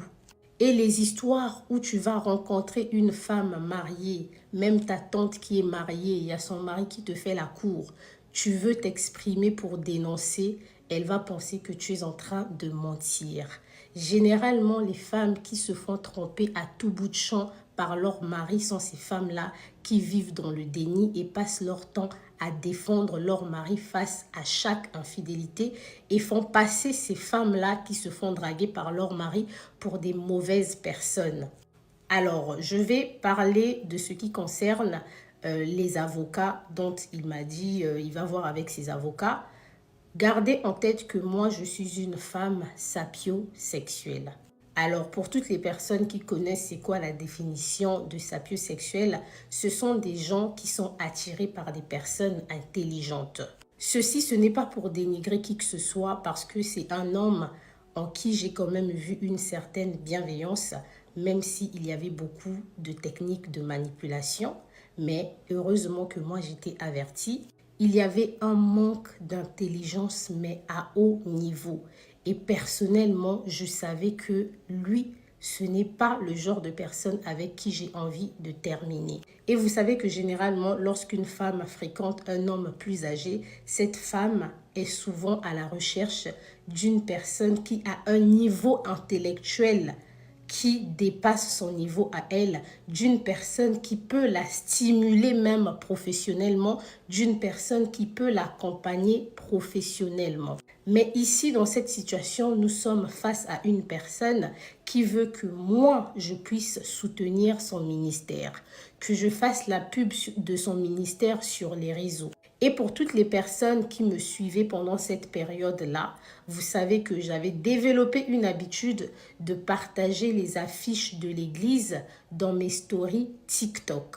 Et je le faisais même dans mes stories WhatsApp. Je partageais les affiches d'annonces et tout, de cultes du dimanche, des cultes du mercredi. Et j'avais aussi développé l'habitude de partager les liens YouTube de l'église.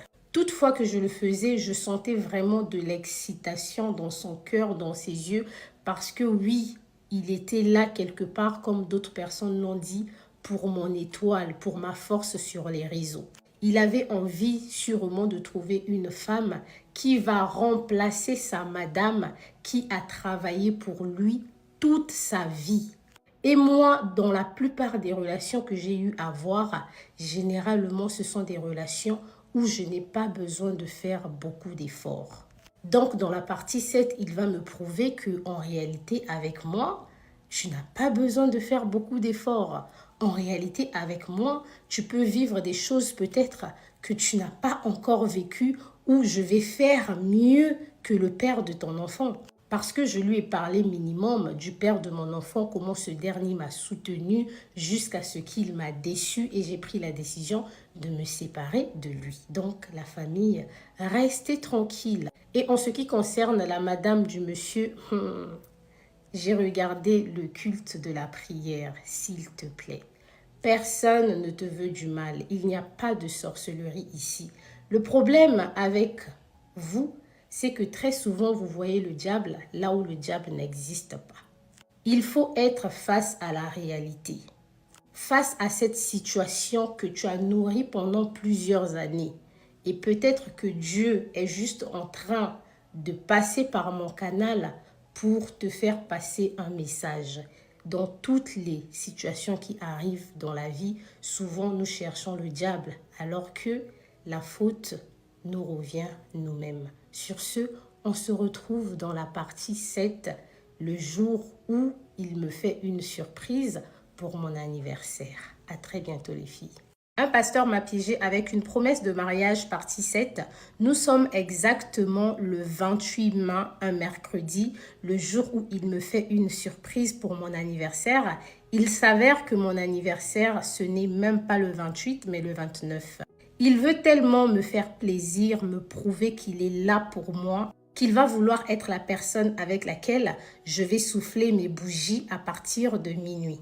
Donc ce jour-là, déjà très tôt le matin, on discute parce que c'est aussi le jour où de base, j'enregistre au studio. Il m'envoie quelques notes vocales parce qu'il doit me coacher pour l'émission que j'étais en train de préparer concernant l'affaire Koffi Olomide et Diddy Stone. C'était la période où il y avait eu l'affaire Gambella sur les réseaux sociaux. J'arrive au studio avec des vêtements de rechange, mais je ne prépare pas vraiment mon sac dans le but de passer la nuit quelque part. Dans ma tête, je sais qu'il prévoit passer mon anniversaire avec moi, donc je suis consciente que le programme de ma journée peut changer à tout moment. Je travaille avec mon équipe et je finis à partir de 16 h. Et là, on descend dans le centre commercial, toujours dans le restaurant Pépé et Mémé pour aller manger. Nous sommes accompagnés de l'ami du pasteur, le monsieur dont je vous avais parlé au début, et c'est lui qui avait normalement mis mon manager en contact avec ce dernier.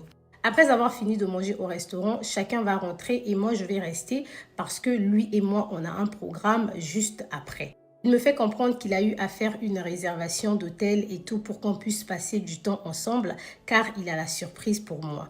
Et lorsque nous étions au restaurant en train de manger, son ami et lui nous racontent comment ils étaient partis au boulanger pour m'acheter mon cadeau et tout ce qui s'est passé dans le magasin. Et là, l'atmosphère était bien, l'ambiance était bien, on rigolait. Donc, quand tout le monde est parti, moi, je lui dis que je ne suis pas vraiment préparée pour passer la nuit dehors. Du coup, je descends à Kiabi prendre quelques trucs. Et je vais également dans le magasin normal pour prendre quelques huiles et tout, prendre quelques trucs de femmes. Vous-même les filles, vous savez un peu le tralala, tout ça. Je me dis que je vais passer la soirée avec un homme. Je ne sais pas vraiment ce qui va se passer ce soir-là, mais je veux quand même me préparer au cas où. Donc, je m'achète tout ce qui est produit intime pour pouvoir faire mon bain et tout ça. Il faut savoir qu'à cette époque, je ne me dérangeais même pas de l'argent qui sortait de mon compte en banque parce que le pasteur savait comment donner les sous. Donc après le restaurant, pendant que je suis en train de faire quelques courses, il rentre aussi de son côté pour se préparer pour cette nuit-là. J'ai même assez de temps pour faire un tour chez l'esthéticienne juste au centre commercial. Il revient alors aux alentours de 20 heures pour me récupérer et on conduit jusqu'à Pullman. On arrive à Pullman tranquillement, on prend une place de parking au sous-sol et on remonte à la réception. Je le laisse faire quelques démarches au niveau de la réception et tout. Moi, je suis assise et tout ça, je le regarde. Et par la suite, on monte dans la chambre. Je prends mon bain, ma toilette et tout ça. Et entre-temps, on en profite aussi pour discuter. Et même là, on parle énormément de sa relation avec sa madame. Et il me parle même de son intimité avec sa madame, comment sa madame le repoussait, comment sa madame ne voulait plus avoir des relations intimes avec lui. Croyez-moi que je voulais brouiller les pistes en ce qui concerne cette partie, mais juste pour l'honnêteté, je pense qu'il est très important d'en parler. Il me fait comprendre que sa madame lui a dit à plusieurs reprises que c'est un homme qui ne fonctionne pas et aussi que sa madame s'était servie de cette situation pour justifier sa tromperie envers lui. Il me dit qu'il aimerait bien tester avec moi pour voir s'il est toujours un homme. Pour plus de précision, il voulait juste me dire qu'en termes de Mowgli, l'anaconda ne se lève plus. Croyez-moi qu'à partir de là, je commence à m'inquiéter de la façon dont la soirée va se passer. J'étais en mode waouh. On a peut-être entendu des choses concernant les couples, mais je pense que ça, je n'avais pas encore expérimenté ça moi-même. L'atmosphère devient un peu glaciale, mais tout de même, je fais ma toilette, il fait sa toilette également. Je me mets dans un gros t-shirt blanc que j'avais acheté à Kaby. Et lorsque je défile un peu, je fais des va-et-vient dans la chambre, il fait des compliments concernant mes formes et tout ça. Entre-temps, il passe beaucoup de temps aussi au téléphone parce qu'il doit donner les instructions à son équipe en ce qui concerne la prière de 23 heures qui se passe tous les jours sur YouTube. Minuit pile arrive et là, il me fait le grand jeu, c'est le 29 mai, la date de mon anniversaire. Il descend alors pour parler avec l'équipe de la restauration qui va nous préparer notre plateau pour ce soir-là. Donc, c'est la vidéo que vous avez vue là où il était en train de choisir un dessert pour moi parce que je lui ai dit de préférence, j'aime les desserts à la fraise et plus précisément la tarte aux fraises. Il va s'arranger à m'avoir ça et il va remonter dans la chambre. Quelques minutes après, le serveur va remonter dans la chambre et tout avec un plateau. Il y avait du champagne, vous pouvez voir le moët. La table était remplie, il y avait une salade César pour lui. En tout cas, toutes les conditions étaient réunies pour que je puisse passer une très belle soirée selon les choses que je lui avais dit que moi j'aime bien.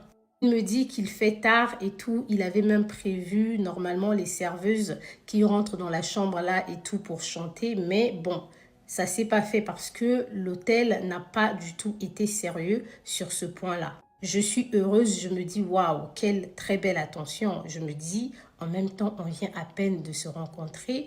C'est tellement chic, c'est tellement beau, c'est tellement gentil d'avoir une attention aussi particulière envers moi. Et comme si ça ne suffisait pas, il va me tendre le carton du cadeau que je souhaitais m'offrir cette année-là pour mon anniversaire. J'étais contente, je lui ai dit tout ce que je pouvais dire et tout pour lui dire merci. J'étais assez reconnaissante. Entre-temps, on a commencé à manger et en même temps, lui, il est très souvent au téléphone parce qu'il doit gérer les choses souvent à distance concernant le studio, concernant l'église. Et là, il était au téléphone avec sa fille en train de lui donner l'histoire qu'il fallait qu'elle prépare pour la prochaine émission. C'est à partir de là aussi que j'ai compris que certains témoignages donnés sur les chaînes chrétiennes, ce ne sont pas des témoignages de personnes, mais c'est parfois des fictions que les gens construisent souvent avec leurs propres idées, leurs propres imaginations. On discute de spiritualité et je lui raconte un petit témoignage tout bête et gardez ce témoignage-là car ça sera très important pour la suite des événements. Parce que ce témoignage-là, un jour, lors de sa prédication, il donnera ça à l'église comme si c'était un témoignage que lui-même avait vécu. On finit de manger, on va tout de suite au lit. J'ai à peine le temps de mettre mon iCloud sur le nouveau iPhone que le pasteur commençait déjà à me toucher et tout parce qu'il voulait faire. Je lui fais comprendre que moi, je préfère qu'il puisse tout finaliser avec sa madame et si possible, même arranger les choses avec elle. Si jamais il ne peut pas arranger, qu'il finalise d'abord tout avec elle, comme ça on pourra passer à autre chose. Et idéalement, je lui rappelle que tu es un pasteur et ces choses-là, je préfère qu'on puisse garder ça après le mariage. Sans mentir, le fait de lui dire que je préfère qu'on puisse garder ça après le mariage, c'était juste une façon de fuir. Parce que de base, je ne suis pas une personne qui croit qu'il faut se préserver jusqu'au mariage. Je veux continuer, mais j'ai juste envie de respirer. Ah là là, ce témoignage, c'est quelque chose. Bonne fête des mères, la famille. Mesdames et messieurs, ma famille de TikTok, je viens de rentrer de l'église et aujourd'hui c'est la fête des mères. Et j'ai reçu un petit cadeau. Voilà, une petite plante pour la fête des mères pour Eunice. Ah, vous ne pouvez pas savoir comment je suis tellement contente. Ça faisait longtemps qu'on avait pensé à moi. Plaisir d'offrir. Plaisir d'offrir. Voilà, c'est ici. On va faire le unboxing ensemble. Excusez-moi pour le bruit, mais allons-y. Voilà.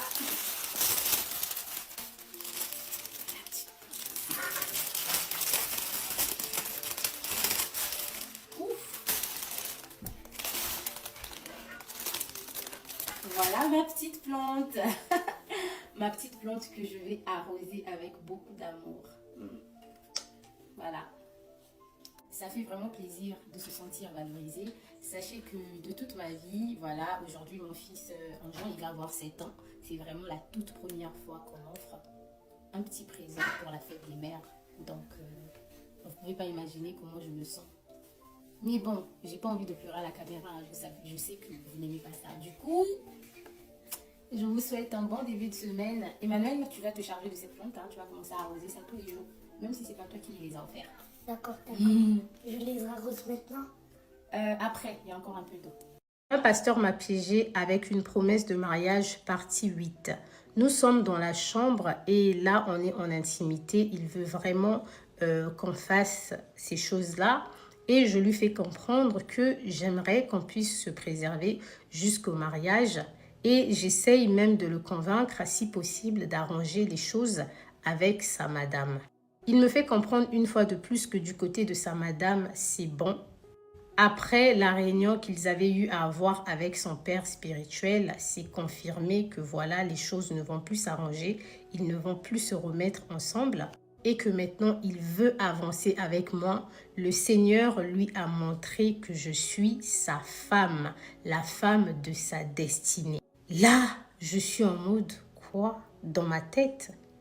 En tant que personne qui ne croit pas à 100% aux prophéties, je lui dis, mais de quoi tu me parles? Je suis la femme de ta destinée, attendant quand même que ce mariage-là puisse se concrétiser.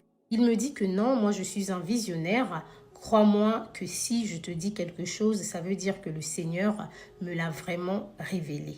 Vous savez, les filles, les hommes et toutes les personnes qui me suivent, j'ai une règle d'or, c'est que moi, Eunice Obi, je ne me mets jamais dans une situation au point où je me retrouve dans une chambre d'hôtel avec un homme si je sais pertinemment que je ne veux qu'il ne se passe rien avec cette personne-là. Mais là, je me disais que c'est un pasteur, je pourrais peut-être le convaincre pour que rien ne puisse se passer. Parce que de base, et je conseille même aux filles, n'allez jamais dans une chambre d'hôtel si vous ne voulez rien avoir avec un homme. Il me met la pression et tout, je me sens limite un peu harcelée, vous savez, pour toutes les femmes qui l'ont déjà vécu, lorsque vous êtes aux côtés d'un homme qui vous touche, qui veut vraiment, il y a une pression au point où ça devient même désagréable. Et là, je lui propose déjà un massage parce que de base, souvenez-vous, il m'avait dit qu'il dormait dans son canapé et souvent il dormait à l'église et qu'il avait vraiment des maux de dos et des maux de rein. Avec l'huile que j'avais pris au centre commercial et tout, qui sentait très bon, de l'huile d'olive, je lui fais un très bon massage. C'est drôle parce qu'il y a un moment, il me dit même que waouh, tes mains, c'est comme des éponges et tout, c'est tellement doux, tout ça là. Mais je sais que j'ai des mains de fée quand même. Je suis une coiffeuse qui coiffe et les gens n'ont pas du tout mal. Le fait qu'il puisse avoir un souci avec ce truc-là, l'anaconda, désolé les filles, ne me jugez pas, mais si je n'en parle pas, mon témoignage ne peut pas être complet. Ça fait que je me dis déjà que si je vais plus loin avec lui, en fait, ça va beaucoup plus lui profiter. Et moi, en tant que femme, ben, j'aurais juste travaillé, fait un travail pour lui. Et moi, je ne vais profiter de rien. Mais je me dis, ok, je vais quand même, voilà, lui faire plaisir. Je dédicace son micro, ça c'est pour ceux qui connaissent le terme. Et c'était déjà assez pour le calmer. Et la nuit passe, on dort et voilà, nous sommes au lendemain matin.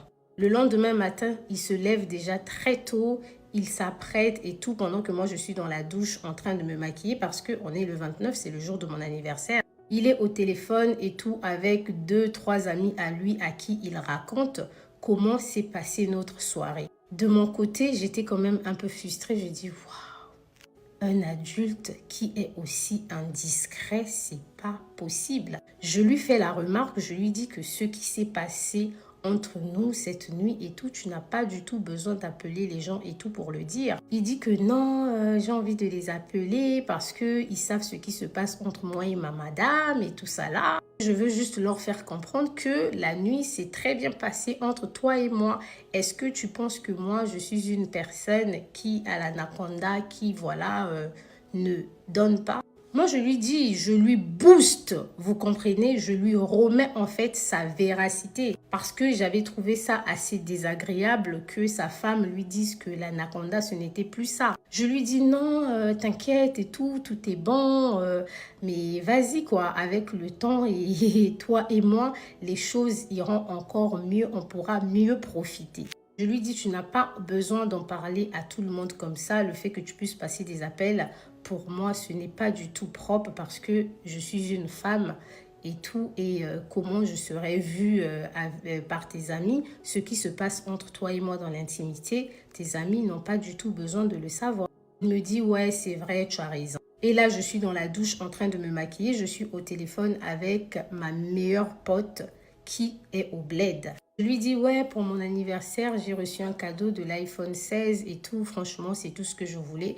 Du moment où je n'ai pas dépensé mon argent pour l'acheter, crois-moi que je suis juste contente parce que déjà de base, mes téléphones, je lui avais fait comprendre que mon iPhone 11 que j'avais avant, c'était le père de mon fils qui l'avait acheté. Donc lui, pour augmenter le niveau et tout, il vient me prendre l'iPhone 16 et nous sommes en mai, l'iPhone 17 n'est pas encore sorti, donc l'iPhone 16 c'est le tout dernier iPhone.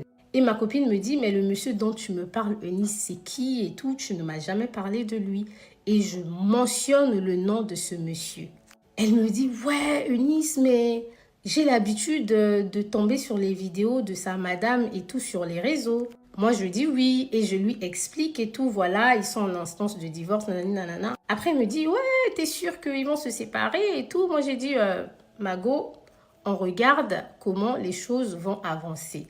Et elle me dit, ah, vas-y, fais quand même attention et tout, parce que tu sais, les tontines, elles peuvent devenir très méchantes et tout. Faut pas qu'elles découvrent quelque chose et qu'elles te fassent du mal. J'ai dit, mais non, tu parles de faire du mal. C'est un pasteur, s'il me dit réellement qu'il va se séparer avec sa femme, c'est que c'est quelque chose de concret, quoi. Et puis ici, on parle des personnes d'église. Donc, il est hors de question que je puisse avoir peur qu'on me fasse du mal ou que je sois intimidée. Entre-temps, lui, il est descendu au parking récupérer la voiture. Il m'a dit, je récupère la voiture et je te retrouve à la réception. Il a déjà réservé notre déjeuner aux alentours de 13h, 14h au restaurant L'Avenue sur l'avenue Montaigne. Et entre-temps, il a invité son ami et moi aussi, j'ai invité une amie à moi. Du coup, ça sera la vidéo que je vous ai publiée dans la voiture où on était ensemble. Dans cette voiture, on sortait de l'hôtel le matin, il n'y avait que lui et moi. Entre-temps, avant d'aller manger au restaurant, on avait déjà pris le petit déjeuner très tôt à partir de 8h. Girls, It was just a princess treatment. C'était vraiment un traitement de princesse.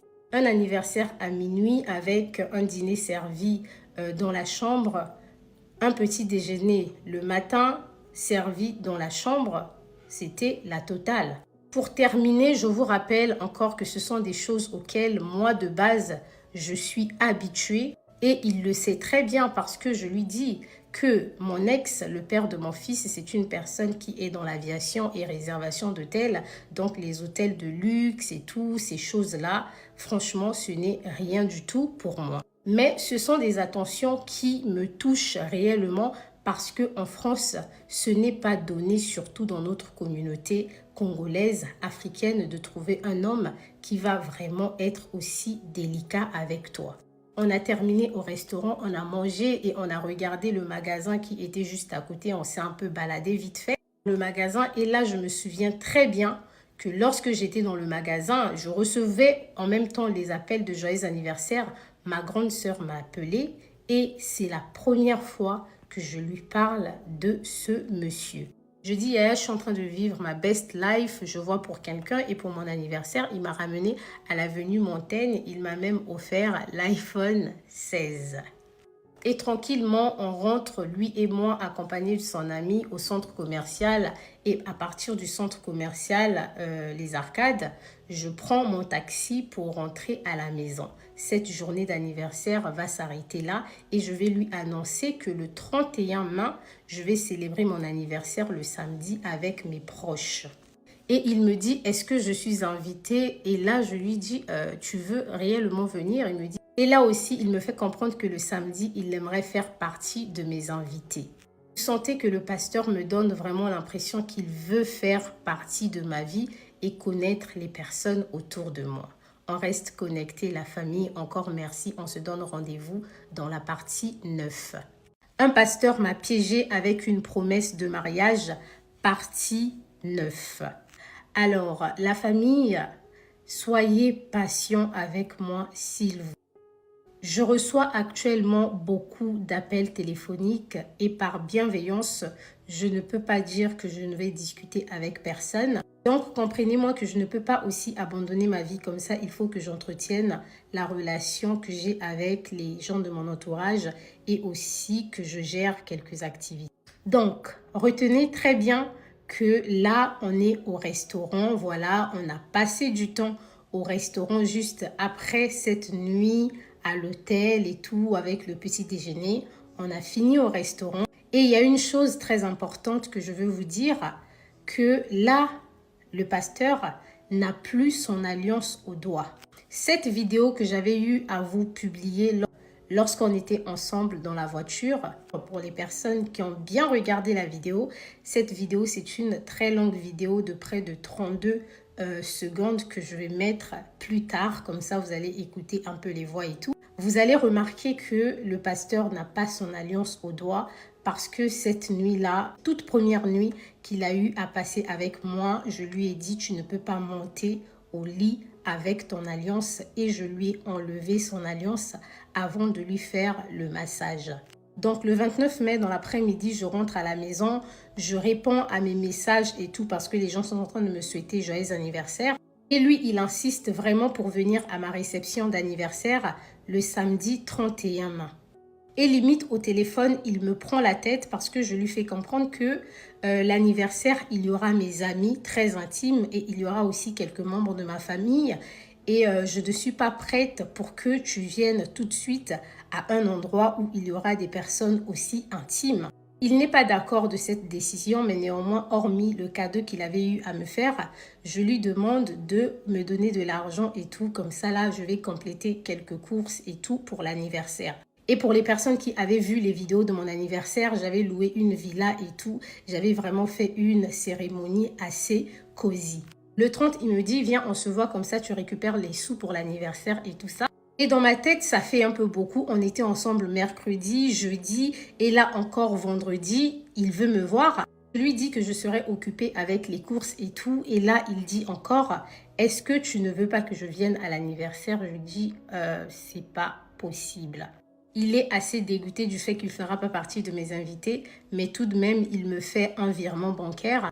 Et le samedi arrive, je commence déjà à me préparer et tout, faire les affaires comme ça. Je vais aller à la villa. Je passe pratiquement tout le temps au téléphone avec lui lors de mon trajet et tout pour le centre commercial pour faire mes dernières courses.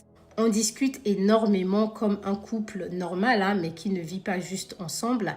Et là, il me parle d'enfants, il me parle de projets. Et moi, je suis en mode, ah, t'aimerais encore avoir des enfants et tout, malgré le nombre d'enfants que tu as.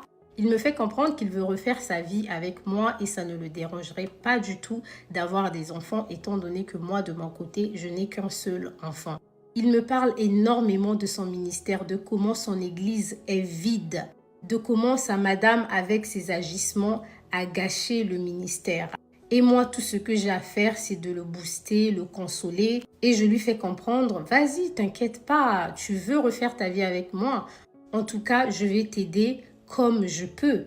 Dans ma tête, j'étais consciente qu'il avait une madame qui a aussi une présence sur les réseaux, en qui il comptait. Et maintenant qu'il a une personne qui a peut-être potentiellement plus de notoriété, il se dit que voilà, c'est une mine d'or, que cette petite-là, si je l'ai à mes côtés, je peux faire beaucoup de choses. Pendant notre conversation, je le coupe, je lui fais comprendre que il faut bien que je m'arrête parce que si je continue à discuter comme ça là dans le supermarché, je risque de ne rien acheter. Je coupe le téléphone et là, je me prépare et tout. Aux alentours de 15 heures, je vais directement à la villa. Dès mon arrivée à la villa, il m'appelle. Je lui montre tout de suite la villa et tout et comment on était en train de faire une petite décoration et arranger la table de mignardise et tout ça. Il me dit, ah, la villa, elle est très belle. Et là, on parle aussi de la maison qu'il est en train de construire. Oui, parce que monsieur était encore locataire et c'était seulement cette année qu'il venait de s'acheter une maison. Il me dit alors de lui montrer un peu la décoration de la villa. Peut-être que ça va lui donner des idées pour qu'il complète pour la maison qu'il est en train de décorer et tout. Alors, en ce qui concerne la maison, dites-vous que quand je l'ai rencontré et qu'il m'a dit que sa madame devrait partir et qu'il venait d'acheter la maison et tout, moi je commence à lui dire, ah, c'est quand même bizarre et tout que tu vas acheter la maison et elle ne profite pas de ça. Et lui aussi me dit, ouais, c'est triste qu'elle ne va pas profiter. Pourtant, on a vraiment charbonné toute notre vie et tout pour avoir cette maison-là. Et là, après la première nuit que j'ai passée avec lui, il me fait comprendre qu'il est finalement décidé parce que souvenez-vous que dans les parties précédentes, je vous avais dit qu'il craignait un peu le divorce à cause de son statut de pasteur et à cause de ce que les gens allaient raconter sur les réseaux. Mais là, après avoir passé la première nuit avec moi, il est assez convaincu que c'est avec moi qu'il veut avancer. Et quelque part chez moi, il y a quelque chose qui bloque parce que je me dis, avec la dame, vous avez eu à saigner. Et quand je vois aussi l'âge où il vient d'acheter la maison pour une première fois en France, ça me tique quand même parce que je réalise qu'il achète sa toute première maison en France à un âge déjà assez avancé. Tout de même, je suis heureuse pour lui, je le félicite pour la maison et dans ma tête, je trouve ça juste triste qu'il ne puisse pas vraiment aménager dans cette maison-là avec sa madame. Je lui dis que c'est assez dommage qu'elle est en train de faire ses bagages et qu'elle est vraiment décidée à partir. Mais là, il n'entend plus parce que lui, il est décidé à avancer avec moi. Le jour de mon anniversaire va alors passer. Je vais lui envoyer des photos. Il va faire des commentaires qu'il pouvait faire. Et il va me blâmer par rapport à cette robe-là que j'avais eu à porter parce que pour lui, je ne dois pas porter des vêtements près du corps. Il faut que je couvre mes formes. Lorsqu'il m'a fait cette remarque, je ne voulais pas me prendre la tête avec lui parce qu'on s'était déjà pris la tête du fait qu'il n'était pas venu à l'anniversaire. J'ai juste balayé ses remarques. J'ai dit, oh, vas-y, vous aussi les tontons, pourquoi vous êtes comme ça?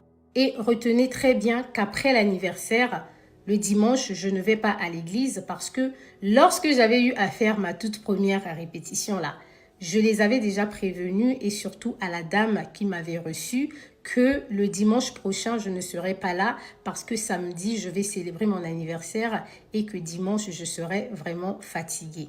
Ce qui fait que ce dimanche-là, je ne pars pas à l'église parce que j'avais passé la nuit à la villa. J'ai passé du bon temps avec mes copines. On a dormi, on a papoté tout au long de la nuit. Et dimanche, aux alentours de 15 heures comme ça, je crois, c'est l'heure à laquelle on rentre à la maison. Et quand on arrive encore à la maison, on continue à papoter. Je pense que les filles, mes copines, quand vous allez tomber sur cette partie-là, vous allez vous souvenir de ce jour-là. Donc ce dimanche-là, toute la journée, quand il m'appelle, il ne m'a pas réellement au téléphone, hormis les images de l'anniversaire que je lui avais envoyées. Du coup, il va m'avoir au téléphone le 2. Et le 2, monsieur va se plaindre parce que je n'ai pas eu le temps pour lui. Et là encore, pendant que j'allais déposer mon petit à l'école, il passe toute la matinée au téléphone avec moi. Alors, la famille, dans la partie 10, je vais réserver ça essentiellement à ma séance au studio le 4 juin.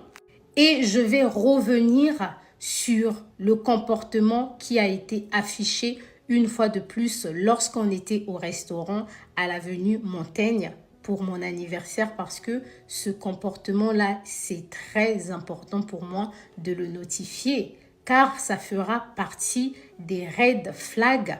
Ça va rentrer dans la liste des choses qui vont vraiment me convaincre que ça, c'est pas potentiellement la personne avec laquelle moi, j'ai envie de finir ma vie.